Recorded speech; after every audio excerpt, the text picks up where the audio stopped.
नमस्कार दोस्तों, आप सभी का स्वागत है हमारे चैनल पर। आज हम आपको भगवान जगन्नाथ की एक ऐसी अद्भुत कथा सुनाने जा रहे हैं जिसे सुनकर आपकी आस्था और भी गहरी हो जाएगी। तो वीडियो को अंत तक जरूर देखें। बहुत समय पहले नाम के एक महान और धर्मपरायण राजा थे। उनका एक ही सपना था, वे स्वयं भगवान विष्णु के दिव्य स्वरूप के दर्शन करें और उनके लिए ऐसा मंदिर बनवाएं जिसकी महिमा पूरे संसार में फैले। एक दिन राजा को पता चला कि घने जंगलों में भगवान विष्णु नीलमाधव के रूप में गुप्त रूप से विराजमान हैं।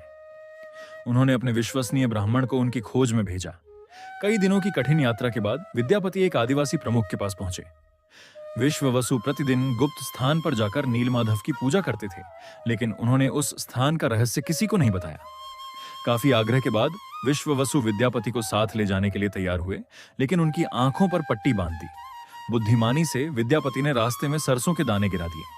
कुछ दिनों बाद उन्हीं दानों से पौधे उगाए और रास्ता पहचान में आ गया।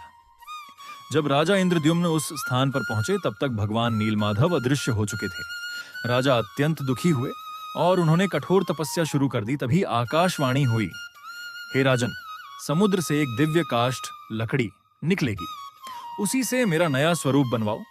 कुछ समय बाद समुद्र तट पर एक अद्भुत दिव्य लकड़ी मिली। तभी एक वृद्ध बढ़ई वहां आए। वे वास्तव में स्वयं भगवान के दिव्य शिल्पी थे। उन्होंने कहा, मैं 21 दिनों में मूर्तियां बनाऊंगा, लेकिन जब तक कार्य पूरा न हो कोई भी द्वार नहीं खोलेगा। कई दिन बीत गए, अंदर से कोई आवाज नहीं आई। रानी चिंतित हो गई और राजा से दरवाजा खोलने का आग्रह किया। जैसे ही दरवाजा खोला गया, वृद्ध बढ़ई अदृश्य हो चुके थे। राजा ने देखा कि भगवान की मूर्तियां बन चुकी थीं, लेकिन उनके हाथ और पैर पूर्ण नहीं थे। राजा दुखी हुए। तभी फिर आकाशवाणी हुई, हे राजन, यही मेरा दिव्य स्वरूप है, मैं इसी रूप में भक्तों को दर्शन दूंगा।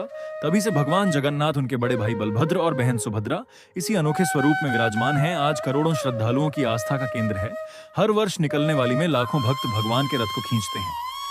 मान्यता है कि जो श्रद्धा से भगवान जगन्नाथ का स्मरण करता है, उसके जीवन के कष्ट दूर होते हैं और उसे भगवान की विशेष कृपा प्राप्त होती है। अले तो दोस्तों, यही थी भगवान जगन्नाथपुरी की पावन कथा।